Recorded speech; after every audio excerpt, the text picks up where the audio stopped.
વિરુદ્ધમાં કડક પગલાં લેવા માટે માનનીય નાયબ મુખ્યમંત્રી શ્રી, માનનીય ડીજીપી શ્રીની સૂચના મુજબ અને માનનીય રાજકોટ રેન્જના ડીઆઈજી શ્રી નિલીપ સાહેબના માર્ગદર્શન હેઠળ જેતપુર સિટીમાં એક વ્યાજખોરીનો ગુનો દાખલ કરવામાં આવ્યો છે, જેમાં અરજદાર અશોકભાઈ રાઠોડ 24 લાખ રૂપિયા 2018 થી 2021ની વચ્ચે ટુકડે ટુકડે વ્યાજ ઉપર લીધા હતા।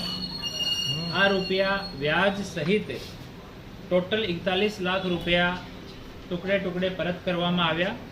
તેમ છતાં આરોપી એને જાનથી મારવાની ધમકી આપી, એનાથી ઓર પૈસા એક્સટોર્શન કરવાની, એની દીકરી અને ભાણી વિષયમાં બહુ અભદ્ર મેસેજ કરવામાં આવ્યા કે તમે પૈસા નહીં ચૂકવી શકતા તો હું તમારી દીકરી સાથે, તમારી ભાણી સાથે એમ કરી નાખીશ। આ સૂચના ઉપર જેતપુર સિટી પોલીસ સ્ટેશનમાં બીએનએસ અને નાણાં ધીરધાર અધિનિયમ મુજબ ગુનો દાખલ કરવામાં આવ્યો છે અને આરોપી જયેશભાઈ દિનકરભાઈ ભૂત રહેવાસી જેતપુરને ડિટેન કરીને આગળની કાર્યવાહી ચાલુ કરવામાં આવી છે। આને અટક કર્યા પછી આરોપીને ત્યાં પ્રોસિજર મુજબ પંચનામો કરવામાં આવ્યો, જેમાં ફરિયાદીના 10 જેટલા ચેક પણ ત્યાંથી રિકવર થયા છે, જેમાં ટોટલ અમાઉન્ટ 35 લાખ રૂપિયા ભરાયેલો છે। આ આરોપીને ડિટેન કરીને હાલ આગળની કાર્યવાહી ચાલુ છે।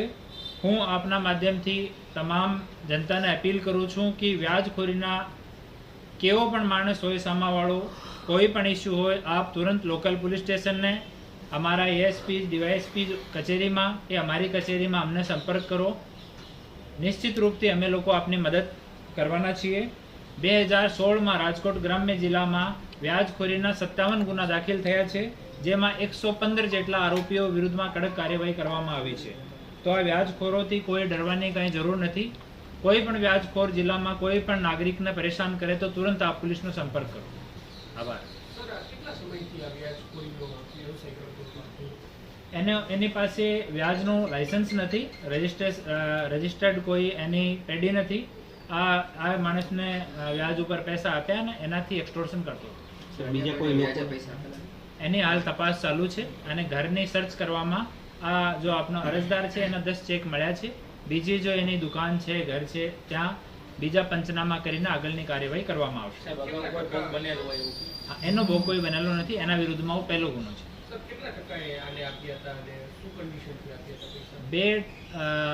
2% વાત થઈ હતી મહિનાનાની, પરંતુ એનાથી વધારે પૈસા લઈ પણ લીધા। તેમ છતાં 35 લાખ રૂપિયાના ચેક રાખ્યા અને બહુ દુર્વર્તન કર્યો। જે એની જો ચેટ છે તમે વાંચી નહીં શકો એવી ચેટમાં ફરિયાદી સાથે આ લોકો વાત કરતા હતા। તો આ તમામ વસ્તુનો ધ્યાનમાં રાખીને એકદમ કડક કાર્યવાહી કરવામાં આવી છે।